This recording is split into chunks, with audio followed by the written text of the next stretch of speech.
ياما سمعنا عن حكايات بتخلص وتنتهي.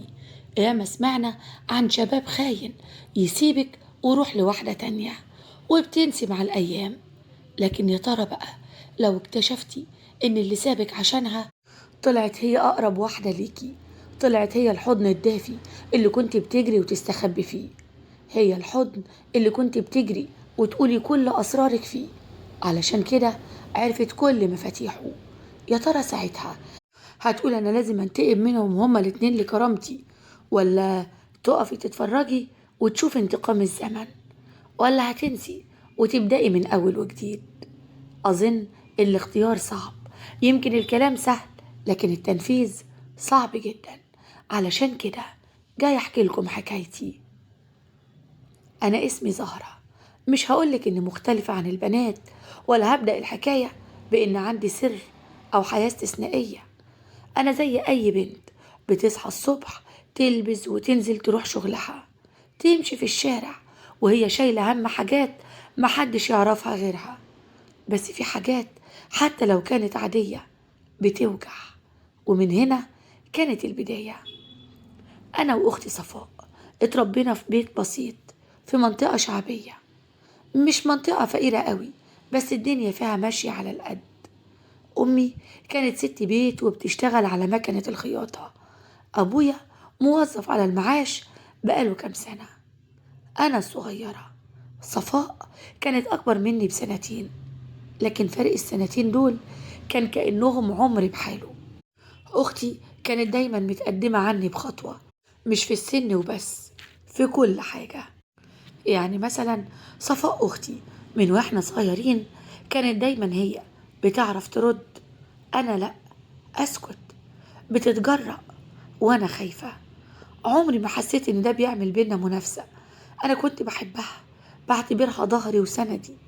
كبرنا وأنا دخلت كلية تجارة، وهي اختارت تشتغل بعد الدبلوم وتتعلم الخياطة على مكنة خياطة أمي. كانت بتشتغل في محل أدوات مكتبية الصبح وبتساعد في مصاريف البيت، وترجع بالليل تقعد على المكنة. أما أنا كنت عاملة حسابي إن أنا أخلص الكلية واشتغل شغل محترم قوي بدخل محترم. وعدت الأيام وخلصت الكلية لحد ما شفته وعرفته، كريم اللي قلب حياتي رأسا على عقب. أول مرة شفت كريم كانت في تدريب صيفي دخلته بمساعدة واحد صاحب أبويا. المكان ما كانش كبير قوي، مكتب محاسبة بسيط، لكن بالنسبة لي كان عالم جديد. كريم كان أخو صاحب المكتب، بعدي يزورهم من وقت للتاني كده. شخص هادي متربي، كلامه قليل. أول مرة سلم عليا وقال: انت زهرة؟ أيوة حضرتك، سمعت عنك كلام كويس قوي، بالتوفيق يا زهرة.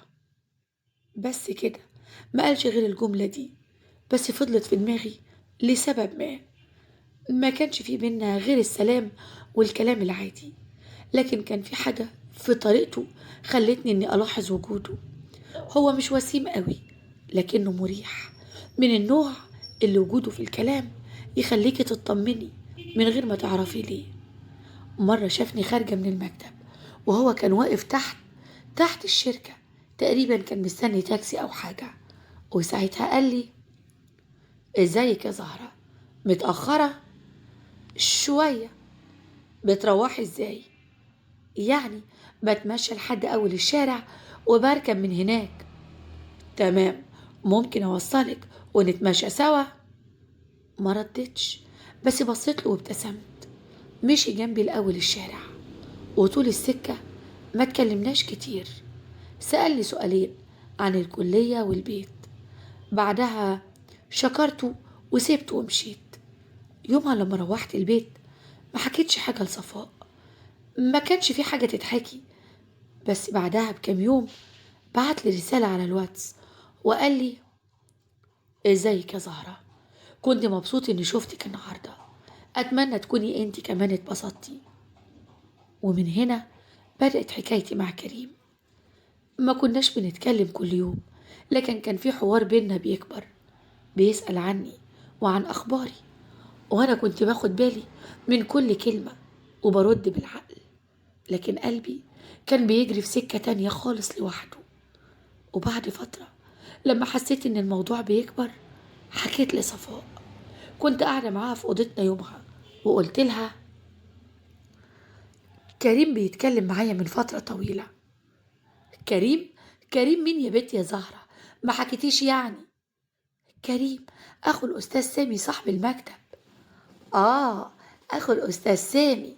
طيب وبعدين؟ مش عارفة، بحس إنه مهتم بس مش بيقول حاجة صريحة. طب بقولك إيه يا زهرة، خدي بالك الناس ساعات بتظهر يا حبيبتي على غير حقيقتها. هي كانت دايما بتقولي كده من باب الخوف. المهم إن أنا ارتبطت بكريم جدا، عشت أحلى قصة حب في حياتي. لكن الغريبة إن القصة دي ما دامتش أكتر من شهرين تلاتة. بعدها كريم بدأ يبقى كلامه قليل قوي معايا. بقينا نرد على بعض في أوقات متأخرة. وفي مرة لما سألته ليه بيعمل كده، معلش بقى يا زهرة يا حبيبتي، أنا مشغول قوي الأيام دي، بس لما أفضى أكيد هبقى أكلمك. وما حكاش وأنا ما سألتش، بس كان جوايا قلق بيزيد. لحد لما في مرة لقيته بيقولي زهرة، أنا عايزة أقولك على حاجة، بس في إيه يا كريم؟ اتكلم على طول. بصراحة كده أنا. في إيه يا كريم؟ أنت إيه؟ أنا شايف إن إحنا ما ينفعش نكمل مع بعض. إيه؟ إزاي الكلام ده؟ مش عارفة أقولك إيه، بس بصراحة أنا مش مرتاح. مش مرتاح؟ إيه اللي أنت بتقوله ده؟ سكت. ما كنتش حاسة بنفسي وقتها، لساني اتعقد من الصدمة ومعرفتش أرد. كل اللي عملته إني سيبته ومشيت. ومن بعدها سيبت المكان اللي بتدرب فيه. والغريبة إنه حتى ما حاولش يكلمني. كل يوم كان بيعدي كنت بموت فيه بالبطيء. ما كنتش متخيلة إني أهون عليه للدرجة دي. وبعدين بدأت أسأل نفسي هو ليه مرتاحش معايا للدرجة دي؟ أنا وحشة؟ حبست في نفسي في الأوضة أيام كتير قوي معرفش عددها. أمي حاولت تخرجني من الحالة دي، لكن كنت رافضة الكلام مع أي حد. ومرت شهور لحد ما بدأت أستعيد نفسي مرة تانية. بس وقتها اكتشفت حاجة غريبة. صفاء بقت ساكتة سكوت غريب مش عوايدها، على طول ماسكة موبايلها وبتضحك. وفي مرة قربت منها لقيتها قلبت الشاشة بسرعة. بتضحكي على ايه يا صفاء؟ لا عادي، مفيش، دي واحدة صاحبتي بعتلي فيديو كده. سكوت صفاء ما كانش مطمني، بس كنت بكتب زي ما اتعلمت أكتب من زمان. لكن بعدها بكام يوم كنت في الصالة وصفاء في أوضتها. الموبايل بتاعها كان على الترابيزة بيشحن، وفجأة سمعت رنة واتساب مرتين ورا بعض. قمت لا إرادي بصيت على التليفون، وساعتها لقيت اسم مكتوب كده متلخبط وحواليه قلوب كتير قوي. قلبي اتخطف، مش عشان الاسم اللي معرفتش اقراه، لكن عشان مفيش اي مبرر انها تكتب اسم كده ويبقى حواليه قلوب كتير ملحقتش اشوفه. اتصدمت من اللي شفته. ما كنتش اعرف ما كنتش اعرف ان صفاء بتكلم حد. هو، اه، اكيد هو، بس ليه يكون في تواصل بينهم؟ صفاء عمرها ما كلمت راجل، اكيد كانت بتكلمه هو، صح؟ كل دي اسئله كانت بتدور في دماغي، بس وقتها ما عملتش حاجه. كل اللي عملته اني دخلت اوضتي وقعدت وسكت زي ما بسكت كل مره. كنت بحاول اقنع نفسي انها صدفه او يمكن يكون حد معرفه. يمكن كانت مثلا بتحاول تطمن عليا، يمكن اتكلمت مع كريم. مش عارفه ان كان هو ولا لا، بس لو ما كانش هو هيكون مين؟ طب ليه مش بتقولي؟ في اليوم ده بدأت أبص للحاجات الصغيرة بشكل مختلف. ضحكتها، سكوتها، حتى طريقتها معايا. اكتشفت ان في حاجات كتير قوي اتغيرت مش باينة، بس انا حسيت بيها. لحد ما في مرة كنا بنتفرج سوا على التلفزيون وجت سيرة الارتباط. لقيتها بتقولي وهي بتقلب الريموت بقولك ايه يا زهرة، ما تحطيش املك في الرجالة قوي يا حبيبتي. اغلبهم بيبقوا طيبين في الاول، بس فجأة بيتغيروا. تقصدي ايه؟ ولا حاجة، انا بتكلم في العموم يعني. بس ده ما كانش كلام عام. اكيد تقصد كريم. كنت بتفرج على المسلسل، لكن دماغي في حتة تانية. بقيت حاسة ان في مشهد بيتكتب حواليا وانا مش عارفة دوري فيه. وفي يوم ماما كانت بتقلب في صور قديمة على موبايلها وانا قاعدة جنبها، وبالصدفة فتحت صورة غريبة. الصورة كانت لصفاء أختي واقفة في كافيه. شكل المكان مألوف ليا جدا. سألت ماما: ايه ده يا ماما؟ هي الصورة دي فين؟ دي يا حبيبتي الكافيه اللي جنب مكتب المحاسبة اللي انت كنت بتتدربي فيه. ايوه صح. هي صفاء بتروح الكافيه ده امتى؟ معرفش، هي بعتت لي الصورة دي من اسبوعين. كانت هناك تقريبا مع واحدة صاحبتها واتصورت. هنا ابتدت الحاجات تركب على بعضها. الرسالة، تغير كريم وانه سابني، وصورة لصفاء اختي في نفس الكافيه اللي كنا بنقعد فيه انا وهو. بس برضه ما كنتش عايزة اصدق.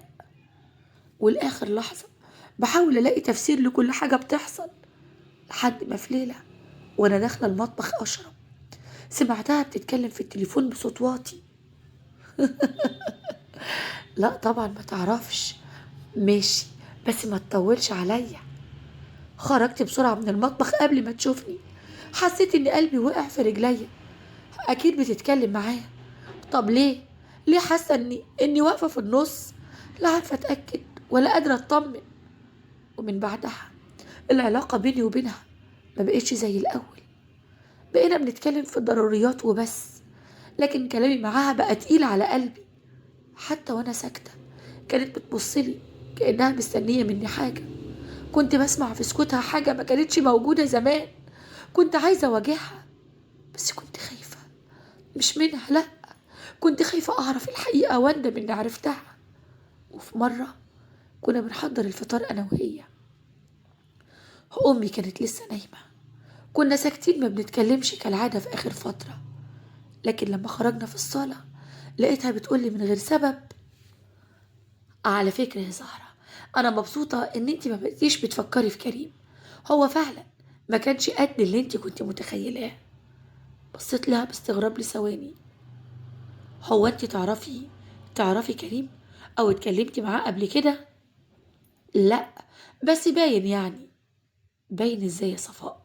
لما أنتي ما تعرفيهوش ولا اتكلمتي معاه، أمال عرفتي إزاي إن اللي هو بينه مش زي اللي جواه؟ يا زهرة يا حبيبتي، انت لسه صغيرة.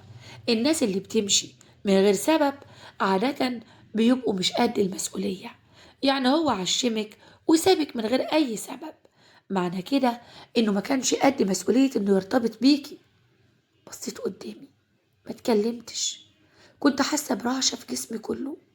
ومن بعدها عدت الأيام، لكن عدت تقيلة قوي. كنت بشوف حاجات صغيرة بس ما بتروحش من دماغي. مثلا لقيتها مرة راجعة من الشغل بدري، ولما سألتها: خير يا صفاء، راجعة ليه بدري؟ ده انت لسه قدامك يجي 3 ساعات. ابدا يا زهرة، حاسة اني تعبانة. ايه اللي حصل يعني؟ ما صدقتهاش وكلمت واحدة صاحبتها. قالت لي انها كانت قاعدة في كافيه في الزمالك وهي شافتها هناك. ما سألتش، بس جوايا كان في حاجات صغيرة كتير قوي، حاجات وحشة قوي بتكبر. سكت وكنت بحاول اتجنبها من غير ما ابين. اصل بصراحة كده اكتر حاجة تتعبك ان انت تحاول تخبي مشاعرك على حد قاعد قدامك طول النهار. لما تبقى عايش في بيت مع حد ومش قادر تبص في عينه، اصعب بكتير قوي من اي خصام. اكتر حاجة كانت بتكرهني مش ان في احتمال انها تكون خطفت مني كريم، لأ، ولا انه سابني من غير تفسير برضه، لأ. اللي وجعني بجد هو ان اللي كنت بتسند عليها هي اللي عملت كده. طول عمري بعتبر ان العلاقات بتتبني على تفاصيل صغيرة: ضحكة، كلمة، حضن في وقت ضيق. صفاء كان عندها كل التفاصيل دي. لكن فجأة اختفت. أوقات كنت ببص عليها وهي نايمة على السرير وأسألها في سري: يا ترى بتحسي بالذنب ناحيتي، ولا شايفة إن اللي انت عملتيه ده طبيعي وإن مفيش حاجة غلط حصلت؟ لكن أكتر حاجة كانت مضايقاني هي إني ما عنديش دليل على اللي جوايا، مفيش غير إحساسي وبس. وده ما كانش كافي عشان أواجهها. عشان كده بدأت أتغير من غير ما أتكلم. ما كنتش بحكي لها أي حاجة ولا بضحك معاها زي الأول. بقيت براجع كلامي قبل ما أقوله، حتى مع أمي. كنت خايفة أقول أي كلمة تتاخد بمعنى غلط أو توصل لصفاء، وساعتها تحس إني بفتش وراها. وفي وسط كل ده كنت بدور على مكان جديد عشان أشتغل فيه. وجوايا سؤال، لأ، مليون سؤال. يا ترى لو الحقيقة اتكشفت قدام عيني واتأكدت إن صفاء فعلا بتخني، هقدر أواجه، ولا برضو هفضل ضعيفة وأقول يا ريتني معرفت الحقيقة؟ ما أقدرش أنكر إني كنت خايفة أتصدم تاني في صفاء، وفي نفس الوقت جوايا نار في صدري مخلياني عايزة أتأكد هل فعلا كريم وصفاء على علاقة ببعض. وفي يوم كنت قاعدة في الصالة وماما دخلت نامت، وأنا كنت قاعدة أتفرج على التلفزيون، وفجأة حسيت غياب صفاء. قمت ناحية الأوضة عشان أشوفها بتعمل إيه، لكن لما قربت لقيت باب الأوضة مردود. بصيت من ورا الباب، شفت نور موبايلها منور، كان عامل انعكاس على وشها. شفتها مبتسمة ابتسامة واسعة، كانت بتكتب حاجة على الموبايل وهي هيمانة. حسيت بالغيظ. معقولة قادرة تضحك وتحس بالسعادة معاه؟ ازاي جالها قلب تعمل كده؟ حسيت بالنار بتاكل قلبي. فتحت الباب بعنف ودخلت. أول ما حست بيا اتعدلت في قعدتها ورمت الموبايل جنبها. قربت منها وأنا بزعق: كنت بتتكلمي معاه صح؟ انتي بتقولي ايه؟ انتي اتجننتي يا زهرة ولا ايه؟ وبعدين انتي مالك؟ انتي كنت بتكلم مع مين؟ يعني ايه انا مالي؟ قلتلك كنت بتكلمي مين؟ بتكلمي كريم صح؟ انتي مجنونة ولا ايه؟ ازاي تسمحي لنفسك تقولي كده؟ وبعدين حوشي ايدك، انتي ازاي عايزة تاخدي موبايلي غصب عني؟ وانتي ازاي تسمحي لنفسك تسرقي مني كريم، الشخص الوحيد اللي انا حبيته؟ لا، ده انت شكلك لسعتي خالص. طب انا هوريك يا صفاء، لسعت ولا لا. مسكتها من هدومها، نيمتها على السرير، حاولت اخد منها الموبايل، كانت ماسكاه قوي ومش قادره تسيبه. وقتها مديت ايدي على الكومودينو ومسكت الاباجوره الحديد بتاعتنا، ضربتها على دماغها. ما حسيتش بنفسي غير لما لقيت ايديها سابت ايدي، والايد التانية سابت الموبايل، وشها ثابت، عينيها مفتوحة ما بترمش. هزتها، ما كانش في استجابة منها. بصيت على ايدي، لقيت ايدي عملت اكبر مصيبة في الدنيا. وقتها بس فقت لنفسي، الدموع نزلت على خدي غصب عني وانا بحاول افوقها، لكن ما كانتش بترد. قعدت جنبها وانا بعيط، وساعتها ايدي جت على الموبايل اللي بيرن. فتحته، واول حاجة ظهرت على الشاشة الشات اللي كان بينها وبينه، بس الاسم ما كانش كريم، كان ولد اسمه مهاب. قلبت في الشات وشفت صورتها هي وهو، وانه اتفق معاها يجي يخطبها، لكنها قالت له استنى شوية لان اختي طالعة من تجربة صعبة ومش عايزة تجرحني، وماما عارفة كل حاجة. مهاب مش كريم، اختي ما كانتش بتخوني. بعد ما خلصت كلامي لقيت الدكتورة بتقولي: بعد يا حبيبتي ما قتلت أختك اتقبض عليكي، وفي التحقيق النيابة شكت في قواك العقلية، فحولوكي على هنا عشان نكشف عليكي. وأنا الدكتورة رندا دكتورة نفسية، والمفروض إن أنا أكتب التقرير عن حالتك.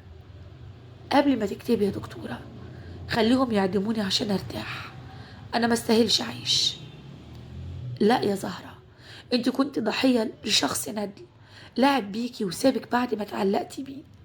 بس للأسف أختك هي كمان كانت ضحيتك، ضحية مرضك ووسواسك اللي هيألك إنها بتخونك مع حبيبك. لكن في الحقيقة هي كانت خايفة عليكي، وكل الكلام اللي قالته لك عنه كان بدافع خوفها على مشاعرك، خصوصا لما لاحظت إن حالتك النفسية بدأت تسوء بعد خروجه من حياتك. ولسوء الحظ كان في نفس الوقت هي مرتبطة بمهاب، وكلم والدتك عشان يخطبها. مرضيوش يقولولك احتراما لمشاعرك، ما كانتش تعرف إنها هتدفع حياتها تمن للسر ده. مش قادرة استحمل كلامها أكتر من كده. طلبت منها تسيبني واخد المنوم بتاعي، واتمنيت أنام مصحاش تاني. بس أمنيتي الوحيدة بجد هي إني أقابل كريم، ولو لمرة واحدة، وأدفعه تمن كل اللي عمله فيا. ودي رسالة قبل ما أدخل للأعدام، أقول لكل بنت: ما تأمنيش لواحد يعلقك بيه من بره لبره. اللي عايزك ويتعرف عليكي يتعرف عليكي في بيت أهلك، على الأقل عشان لما يسيبك ما يكونش شكلك وحش